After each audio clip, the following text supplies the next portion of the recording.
So here we are, staring at a box labeled Grandma's Stuff, trying to figure out how we're supposed to part with anything without feeling like a horrible person. Or maybe it's your kid's macaroni art from preschool. Every single one they ever made because you weren't about to play favorites. And now you've got a closet full of guilt disguised as keepsakes. Well, honey, grab a cup of coffee, or a shot of whiskey if it's getting real bad in here. Because today we're tackling how to get rid of sentimental clutter without feeling like you're betraying your memories or your family or just turning into the big city Grinch from a Hallmark Christmas movie. Welcome back to Rebel with a Plan.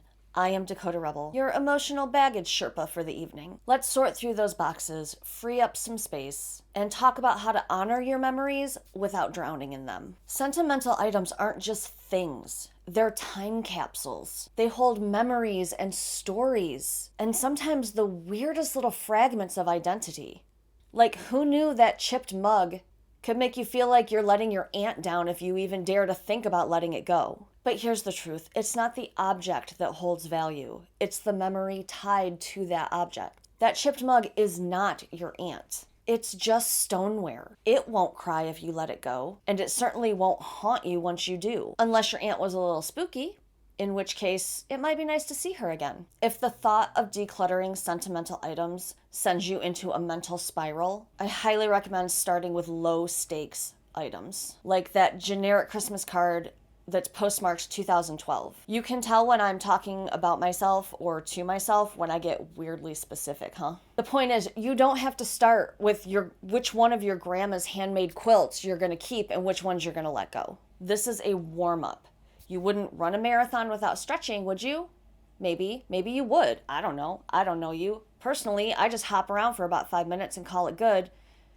Which, now that I think about it, maybe that's why I've never made it to the start line of a marathon, even though I've trained 5 years straight. But I digress, as I do. You don't have to physically keep every item to hold on to the memories that are tied to it. Take a picture of your kid's macaroni art. Bonus points if you turn it into a little memory book later on. If it's just too hard, try the I'll just keep one rule. Keep one piece of macaroni art. Keep one t-shirt from that concert that you went to. Keep one stuffed animal. That way you're still honoring the memory without turning your home into a storage unit. When it gets too hard, ask yourself, am I keeping this because I actually love it or because I think I should? Does this item make me happy? Or does getting rid of it just make me feel guilty? And would the person who gave this to me want me to feel weighed down by it? Spoiler alert, Grandpa didn't give you his salt and pepper shakers to make you feel guilty. Also, the odds that he actually gave it to you are probably pretty slim. It's way more likely that another relative guilted you into taking it in the first place, and now you feel too guilty to let it go. Grandpa would not want that for you. Let's take a second to talk about the what-ifs of it all. Those thoughts that rattle around in your brain like, what if I need this someday? Will I regret getting rid of this? I'll wait. Will I regret getting rid of this? What if I need this VHS tape of my parents' wedding? Here's the deal. If you haven't touched it, used it, or thought about it in years, the odds that you're ever going to need it are really slim.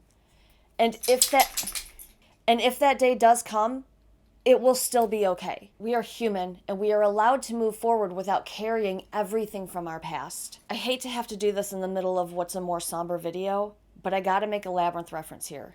You do not want to become the hag walking around with literally everything you've ever owned on your back. It is not a healthy or sustainable way to live. Listen, I understand that the hardest part about letting go of sentimental items is that it feels like you're letting go of the person or the memory. But memories aren't tied to things. They're tied to you. That baby blanket your mom crocheted, it's a beautiful keepsake, but it doesn't define your connection to her. If it helps, try creating a small memory box to keep the items that really and truly do feel important to you.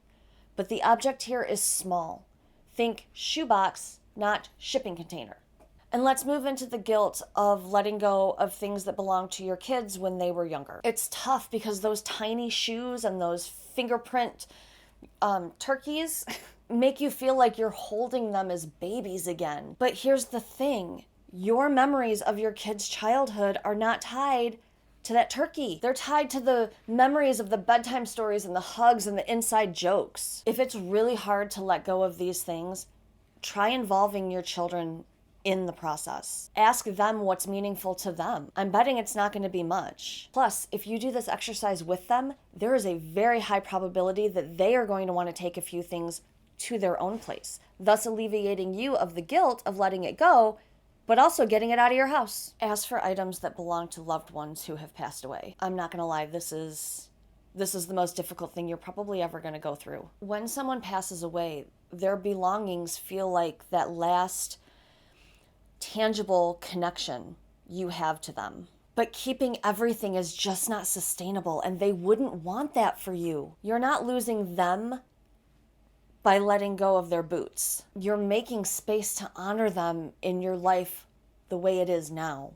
If you get stuck, and you will, make sure you are keeping one or two items that truly remind you of them.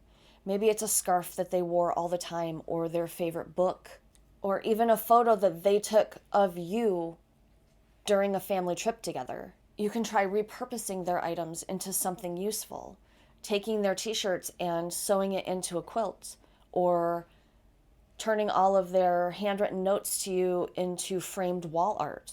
And the rest of it, try donating it to someone who actually needs it, will use it, and will appreciate it. It can be very comforting to know that your loved one's items are bringing joy to someone else. I'm going to interject here for just a second and admit that I do actually know what I'm talking about. I knew this was going to be a difficult conversation for me, which means it's a conversation that needed to be had. And I just want you to know that I honestly understand. I was in my 20s when I lost my dad, and it was unexpected, and it was very difficult. And I will fully admit that I do still have boxes of things in my own closet that belong to him. And then last year I lost my grandma, and we had to clean out her home. And it's hard when you're standing in their home and you're looking at a lifetime of things that they've collected, and you think every single thing in this house was important to them. But at that point, you have to remind yourself, no, it wasn't. Because when you're digging through their closets and seeing all the stuff that they crammed in there to get it out of their way, maybe let that put it into perspective for you, that just as not everything in your home is important to you, not everything in their home was important to them either. And you don't have to be brutal about it. You don't have to be cold about it. I just ask that you try to be realistic about the amount of things that you can fold into your own life and not feel like you're drowning. When I think of the things that I have from my dad, and the fact that 90% of it is in a closet and 10% of it is out on display where I can see it and it reminds me of him, that brings me guilt because my dad would not want me to hold on to the weight of his things. He probably didn't even have a favorite shirt. So the fact that I put that kind of pressure onto a piece of clothing that he probably didn't even think about when he grabbed it out of the closet every day seems a little silly to me now. And that's not to say I'm going to get rid of it, because I'm not. Which is why it is important to hold on to certain things. I just want you to understand that when I'm not just talking. I'm not just saying words to you to get you to watch my videos. The things that I talk about are very personal to me. And the advice that I offer is advice that I wish I would take for myself. And the more I talk to you, the more of my own advice I do take, and the better I start to feel. So I just wanted to break in here and tell you that I'm not just playing lip service to this topic, and I do take it very seriously and very personally. So when I'm asking you to allow yourself to let go of things, I do understand how difficult it is, but I also understand how important it is. How can we honor our loved ones' memories without holding on to every physical piece of clutter they ever collected? You can try things like lighting a candle on their birthday. You can cook their favorite recipe a couple times a month. And when you're really missing them, I highly recommend writing them a letter. You can do it in a journal, you can do it on the computer, you can physically write it down on a piece of paper. If you do physically write it down, that's just going to be one more piece of clutter though, so I'd like you to keep that in mind. Because the goal is to keep the connection alive in your heart, not in your closet. And during this process, as always, it's important to celebrate the small wins. Every time you do let go of something, acknowledge the strength that it took to get to that moment. You don't have to throw a party, although you could. You could take those old Christmas cards, turn them into confetti, and create a new memory out of them. Point is, what is our family motto here in the Rebel family? It's all about progress over perfection. At the end of the day, letting go of sentimental items is not about letting go of the past. It's about making room for the present and the future. It's about cherishing your memories without letting them take up physical space in your home or making you lose your sanity. Thank you so much for hanging out with me today. I hope that you were able to get something out of this video. I hope that it was helpful. I know it's a difficult subject matter, and so this was a little more of a serious video, though I think I did get a couple little jokey jokes in there for you. But this was very personal to me, and I realized when I was doing part 1 of the decluttering process, I didn't really go into decluttering sentimental items.